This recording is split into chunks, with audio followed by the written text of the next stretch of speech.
So Frazier uploaded a video today, and I actually did watch a little bit of this one. I didn't watch the full thing, and that's why I stopped. I'm like, okay, I have to record myself watching this because I didn't know if I was going to make a video on it. But then he said some things in this video that I really want to address just for everybody in FaZe and the fans, obviously. In the video, obviously, I want to say, by the way, I absolutely love Frazier. I didn't want to make that sound like I don't. I love bro.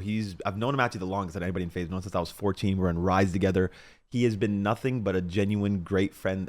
The whole time that I've known him, he's always been a real one, and he's always had the biggest heart and always been a genuine guy. So I just want to say that. Well, this isn't a video I thought I would be making. As all of you have been seeing, what is going on online right now with FaZe Clan. As a former member for almost a decade, I thought I would share my perspective on this as well. And before I say anything, because I know you guys are watching this, I do want to say, like, Ricky, Tommy, Norden, Tico, Apex, Blaze, Alex, all of you guys, I fucking love you. Like, I know you know that. It's crazy. This is what it is. It's fucked. And you know, my opinion may be totally invalid because of what happened between me and FaZe, and that is fine. I'm here to say what I have to say. For a long time, I've been quiet. For a long time, you guys have never seen me as Frazier. You know, you've watched Kay, you've watched FaZe Kay. You've never seen me though, ever. But you know, since Norden posted his first video, I've been very vocal on my Snapchat what I think about this. Tico has now posted a video. I've been texting all of the guys for a long time, way before they made any content about this. They know how I feel. He's been in the mix a lot. And it's time for me to tell the world, man, because I'm fed up of just fucking keeping this all inside, bro. Like, I can't do that anymore. No, bro, like, it's so sad how many people are in that same boat, like where they've just been holding on to this for so long, have been quiet, and nobody's been able to speak on it. It's just, I know for not even just me, Tico, there's so many people that this has been just killing them inside, man. So I know exactly how you feel, bro. And I'm sure a lot of people can relate to that. A lot of different whether I things, like it or not, whether anybody likes it or not, I was an integral part to FaZe Clan for many years.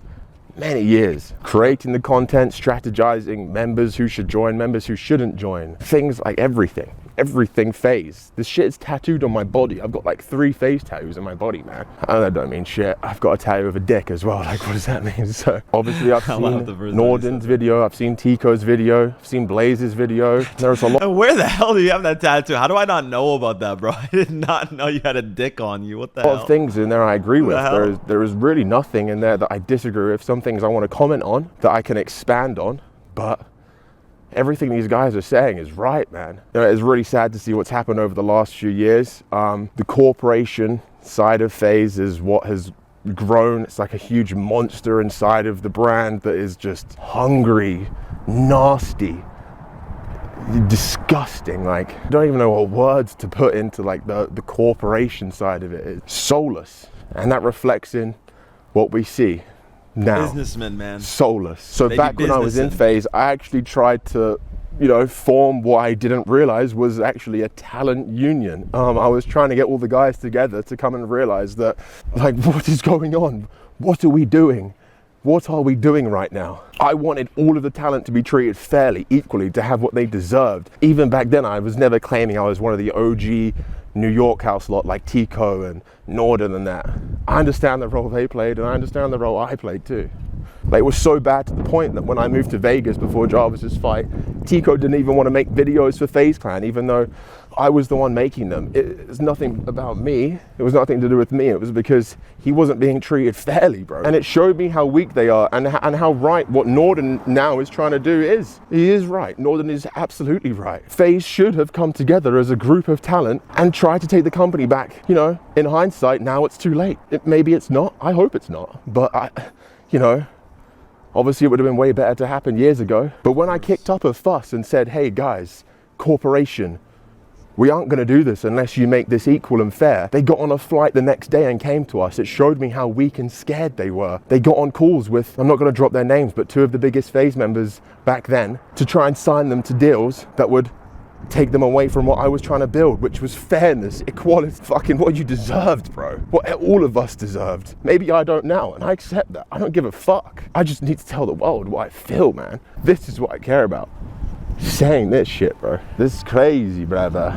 You know, without Norden doing what he did for FaZe, back when it was Norden's time to shine, man. Everyone in FaZe had their time to shine, you know, it's how it is. When Norden had his time to shine, He was posting how many videos a day? For how long? Like, he paved the way. Do you think when I blew up, I knew that I had to make that many videos? That I knew how much work I had to put in? I knew that because Norden had done it. He set in stone the fucking blueprint for what it takes to be the top of the FaZe chain, the top of the biggest FaZe member. But the thing is, the corporate side of FaZe stand the value of what Norden did for the team, what Norden set the blueprint for. So this is like one thing I wanted to address, and especially at this point, because I feel like between a lot of FaZe members, a lot of people have to like kind of prove what they've done or done for this brand to them, because a lot of them are so disconnected and don't get what we've all done. So it's made us all kind of have to talk about ourselves more at this time, just because they don't fully understand. I just want every person in FaZe to know and keep in mind, we have all done our part for FaZe. And that's why the whole everything being fair, everyone getting what they deserve matters, because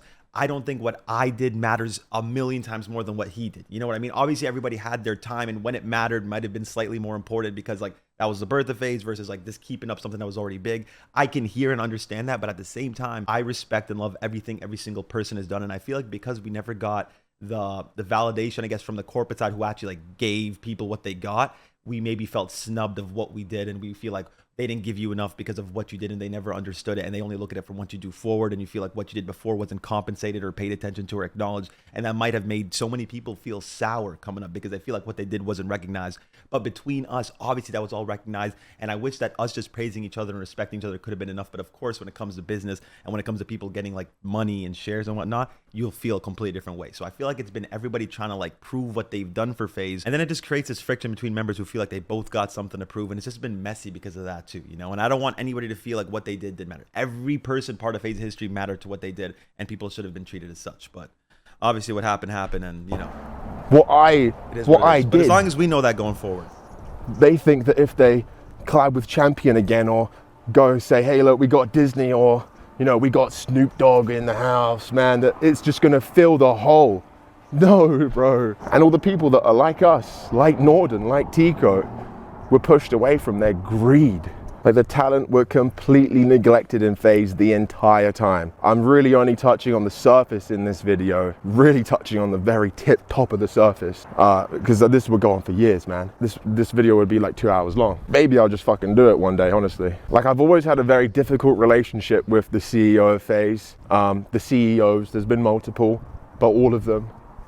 Hopefully one day I'll be able to come out and say everything. I'll never forget one time when me and Tico, originally, we were trying to fight for ourselves against these big corporate giants in 2019. And they sat down with me and Tico and basically said to us, you are worthless, you are nothing without us. That is what they said to us. I remember how upset it made Tico. I remember how upset it made me. And I know we felt this way for a long time. Maybe you guys might think differently. And it's like, who even is us? Like, y'all are a bunch of boomers. Y'all don't know anything about that. Y'all just came to our company and took over and act like, what? What do you mean us? What y'all stole? Stop acting like y'all are anything. That's the craziest part. Do you agree? Holy. And obviously you guys know, he's not talking about like us or the owners. Like, no, we're not saying that to nobody. The CEO of FaZe told me then that the only reason that Jarvis was ever big was because he joined FaZe. The only reason. Every single person that has ever worked at FaZe and left, or most of the time been fired because they didn't agree with what the CEOs were saying,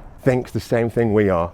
Because I've spoken to all of them. A lot of them now work at 100 Thieves and other places, and I know this because I see them working there, and I know how they feel, and I bet they're fucking loving this. I just want to put this out there because I care about every single person watching this, truly. Especially some of the corporate people in FaZe that actually did do a good job. There is a couple of them, unfortunately, on the lower level that don't have as much power as the big dogs. But there was a couple people in there that actually genuinely cared. Now I think there's just one left. But she or he doesn't have enough power to do anything, which is unfortunate. And I know they feel the same way I do, the same way Tico does, the same way Norden does, the same way every other FaZe member feels but hasn't said it publicly yet. You know, every single time a new talent joined, it was my job, because of the channel I had then, the amount of views I was getting then, the amount of views Jarvis was getting, being the faces of FaZe, being, you know, the people that everyone wants to come and meet. It was my job when a new talent joined to make videos with them and make them feel included, which I did because I loved it. I remembered what it felt like to join FaZe, man, and like it's a bit daunting, and to be welcomed with open arms into a video of like the biggest channel. I know how much that would have made me. I know how that would have made me feel back in the day. I know Norden's been through a lot. I know he's been through his phases, but please, he can sound manic. I've seen the comments, but listen to him, man. He has the best interest for FaZe at heart. I know he does. So does Tico. I did try to go back to FaZe Clan last year. Thank you, bro. I appreciate that, Frederick, because that's all I've wanted them all to know, is that I have the best intention for them and for the brand and everything. But obviously the people the brand is the people, so obviously, but I want them to obviously get what they deserve. And in turn, that helps the brand, because FaZe is a collection of those people, right? So I have to make them feel the best that they can and make them feel understood, acknowledged, and compensated for everything that they've done and continue to do, right? So that's all I want to do with FaZe, bro. And that's the only way FaZe is going to get back to where it ever was, is if everybody is happy about FaZe again and actually feels like they got what they deserve. They feel like they can move forward with FaZe with a happy attitude. Because right now, everybody's just sour and they feel some type of way, and they're not, contributing to FaZe the way they used to because of all the things that have happened in the past. And it's like, bro, I just want every single one of us to drop that and move forward. And I can't wait for that, bro. I know there's going to be a day soon where that happens, and I just can't wait. Or maybe I'm just being blindly optimistic, but I just believe, man. I know I'm not, but I just believe. After, me being kicked, Jarvis not being in FaZe, we went back to them and said, hey, this is what we'll come to FaZe to do. I will come and be behind the scenes in FaZe and make all your videos again like I was when you were getting views and when it was good and when there was people of the culture understanding and creating culture for culture. I don't think that makes sense, but I hope you know what I'm saying. And it's taken me a while to like have the courage to make this. I've been wanting to make something like this for a long time. For a long time, I've been wanting to do this. I want to give a huge props to Tico for having the courage to come out and do what he did, because as I said to you on text, Tico, it's given me the courage to do this, brother. Seriously, mate. Norden too. You guys may hate this, you may love it, but this is how I feel, and I can't change that, and I never will change that. All of the founders, Euphoria, I couldn't have more love for you, and I know you know that. Truly, we know that, truly, bro. Guys, I do. And we'll only love Frazier too. Damn. But dude, I'm just happy people are speaking, because it makes me not look so fucking crazy, does it? Golly. But I'm honestly happy all this is happening. I'm happy people are talking about it. I'm happy people are finally telling the truth about what their experience with FaZe has been. And it's like, how that's not good. Regardless whether you can relate to us or not, you should at least know how this kind of stuff works. I mean, it happens in almost every single industry, and we don't want it to happen to this one, because this is the one we actually care about. I mean, that's why I spoke, because I'm like, bro, I see what's clearly happening here, and I don't want that to happen. And I don't want that to be the norm, because as soon as it's the norm, it's too late. It's like anything else in life that we just do that doesn't really make sense why we do it, but we do it anyways. It's because it's so normal that no one's going to fight against it. So you have to stop these things before they happen. Frazier, I'm proud of you for speaking out about that as well. And just everybody who continues to speak and just, be honest about their, relationships with FaZe and everything that's happened. But yeah, that's all. Frazier, I love you, brother. I'm proud of you for making this video. I'll see you guys in the next one. So shout out FaZe Rain. Keep it real. See y'all later.